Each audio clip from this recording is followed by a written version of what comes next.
Bismillahirrahmanirrahim. Assalamualaikum warahmatullahi wabarakatuh. Perkenalkan, nama saya Muhammad Syahdan Haki dengan NIM 202011130003. Prodi Pemanfaatan Sumber Daya Perikanan. Di sini saya akan mempresentasikan tentang struktur komunitas zooplankton di perairan Kabupaten Lombok Utara, Provinsi Nusa Tenggara Barat. Nah, presentasi ini untuk memenuhi tugas biologi laut yang diampu oleh Insinyur Sri Utami Madiwati MKes. Nah, di sini ada daftar isi. Yang pertama ada pendahuluan terlebih dahulu, yang kedua bahan dan metode, dan yang terakhir hasil dan pembahasan. Selanjutnya yaitu pendahuluan. Nah, plankton merupakan organisme perairan yang hidup melayang dengan pergerakan yang pasif dan tidak dapat melawan arus. Plankton terdiri atas fitoplankton, zooplankton. Nah, fitoplankton bersifat autotrof dan menjadi produsen primer di perairan. Selanjutnya, dan zooplankton merupakan konsumen tingkat pertama yang langsung memangsa fitoplankton. Zooplankton merupakan salah satu biota yang mempunyai peranan penting karena sebagai mata rantai penghubung produser primer dengan biota yang berada pada tingkat trofik yang lebih tinggi. Zooplankton juga adalah salah satu komponen dalam rantai makanan yang diukur dalam kaitannya dengan nilai produksi suatu ekosistem. Dan yang kedua ada bahan dan metode. Dan poin yang ada di sini ada lokasi penelitian dan pengumpulan data. Lokasi penelitian tersebut, penelitian ini dilaksanakan pada bulan Mei 2018 di perairan Kabupaten Lombok Utara, Provinsi Nusa Tenggara Barat. Nah, lokasi ini mencakup 4 kecamatan dari selatan ke utara, yaitu Kecamatan Pemenang, Tanjung, Gangga, dan Kayangan Kabupaten Lombok Utara. Dan selanjutnya ada pengumpulan data. Data utama yang dikumpulkan dalam penelitian ini adalah parameter biologi zooplankton, sedangkan data penunjang adalah parameter fisik dan kimia. Pengumpulan data dirancang dengan sistem informasi geografis atau bisa disingkat SIG. Stasiun pengamatan ditentukan dengan teknik acak sederhana. Sampel zooplankton diambil dengan cara menyaring air lapisan permukaan sebanyak 100 liter dengan menggunakan ember volume 10 liter. Nah, sampel tersebut saring menggunakan plankton net dengan ukuran 45 mm.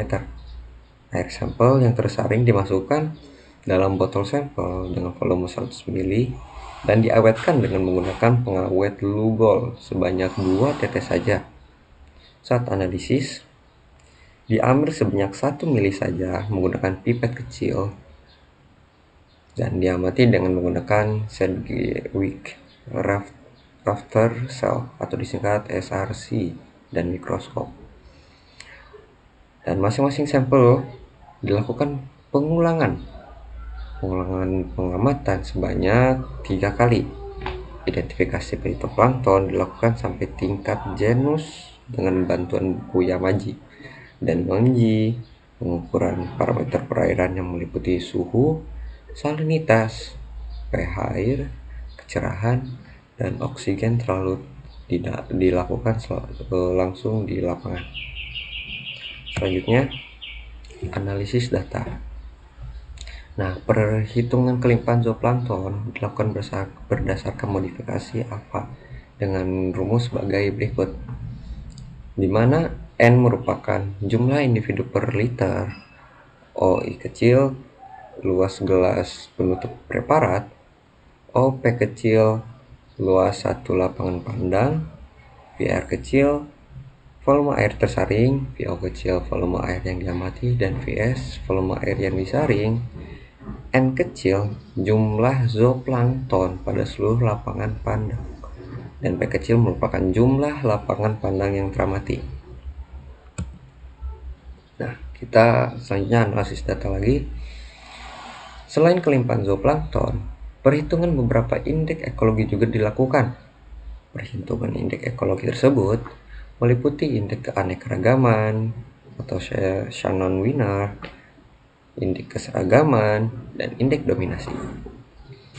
Perhitungan indeks tersebut mengacu pada ODUM dengan rumus sebagai berikut. Nah, bisa kalian lihat sendiri.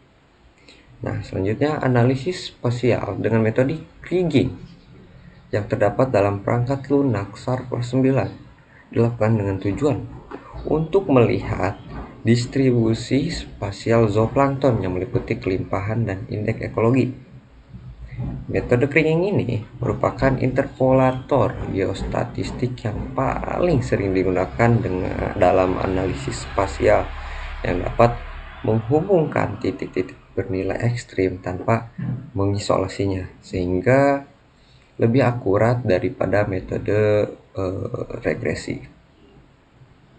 Nah, keunggulan kriging dibandingkan teknik konturisasi lainnya adalah kemampuannya untuk mengkuantifikasi variasi dari nilai yang diestimasi sehingga tingkat presisi dari hasil estimasi dapat diketahui. Sedangkan analisis statistik korelasi persen dilakukan untuk melihat hubungan antara parameter lingkungan atau fisik dan kimia dengan zooplankton. Selanjutnya, yang terakhir ada hasil dan pembahasan. Ada 4 poin. Yang pertama, komposisi jenis kelimpahan, keanekaragaman, keseragaman dominasi. Yang ketiga, kondisi kualitas air. Dan yang terakhir, hubungan zooplankton dengan kualitas perairan air. Nah, yang pertama, komposisi jenis kelimpahan. Berdasarkan hasil identifikasi dan pencacahan zooplankton, ditemukan pada lokasi penelitian sebanyak 9 genus yang terdiri dari 8 ordo Holosticida 1 genus, Cecilia 1 genus, Cyclopoida 2 genus, Coreoticida 1 genus, Myodocopida 1 genus, Cirripedia 1 genus, Harpacticoida 1 genus, dan Cladochera 1 genus. Nah, untuk kelas Trustacea ditemukan ada 6 genus, yaitu Balanus, Nauplius, Silops, Cypridina, Canthocamptus, dan Daphnia. Film protozoa 1 genus yaitu Holostica, dan Cliaphora 1 genus yaitu Favela, dan Arthropoda 1 genus yaitu Sasulina.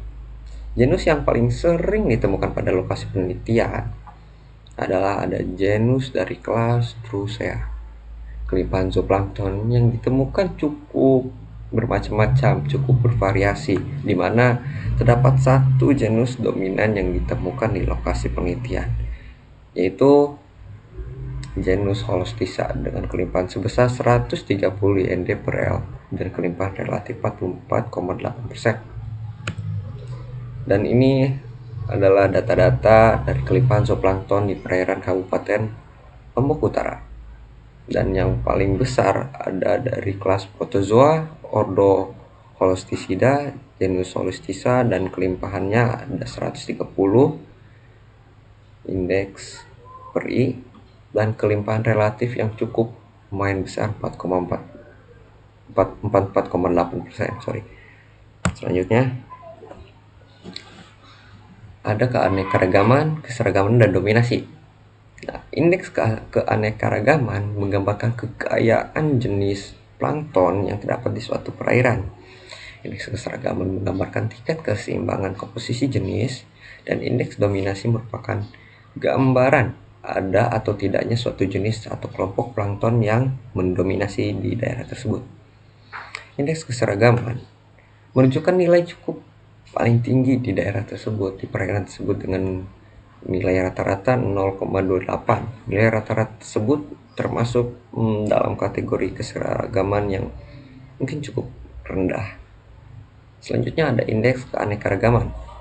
Indeks keanekaragaman di lokasi penelitian berkisaran antara 0,00 sampai 1,03 dengan nilai rata-rata 0,24. Berdasarkan ODUM, nilai ini termasuk dalam kategori keanekaragaman yang rendah dan mempunyai kestabilan komunitas yang cukup rendah.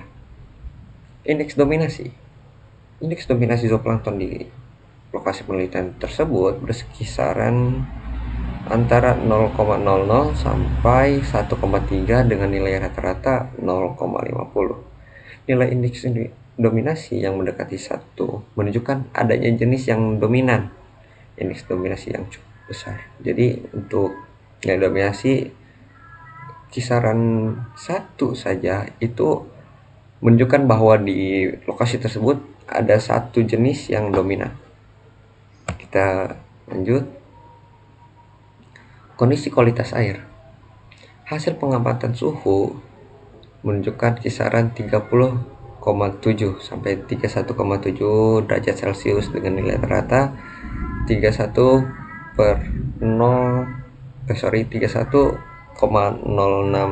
derajat Celcius. Kondisi suhu ini masih tergolong dalam kategori baik untuk kehidupan biota laut. Nah, hasil pengukuran kekeruhan menunjukkan kisaran 0,13 sampai 0,45 NTU dengan nilai rata-rata 0,3 NTU.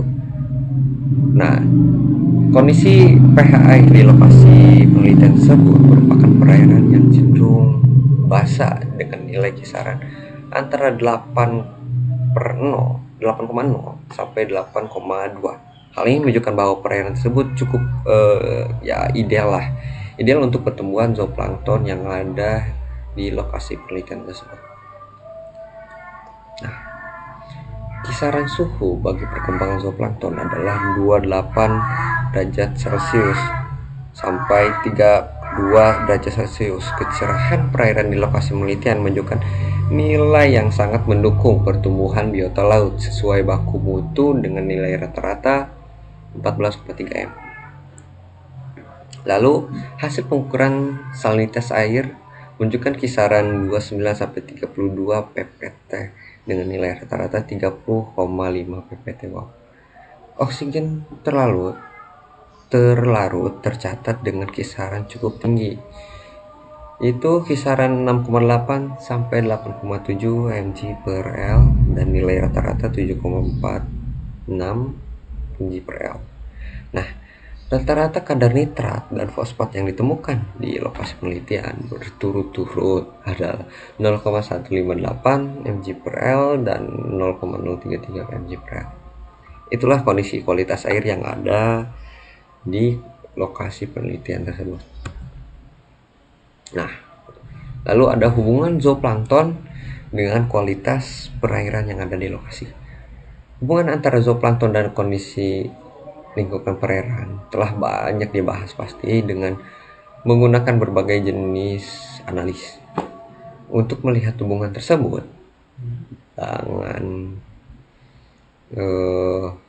dalam penelitian ini hubungan antara zooplankton dengan parameter lingkungan perairan dianalisis dengan menggunakan salah satu cara, yaitu korelasi Pearson. Nah, hasil perhitungan korelasi menunjukkan terdapat korelasi secara signifikan antara parameter lingkungan dengan zooplankton baik pada level 99% atau 95%. Nah, kelimpahan zooplankton di lokasi tersebut berkorelasi sangat signifikan, yaitu 99%. Terhadap indeks keanekaragaman yang 0,604 dan berkorelasi signifikan 95% terhadap indeks dominasi, serta berkorelasi negatif signifikan terhadap kecerahan.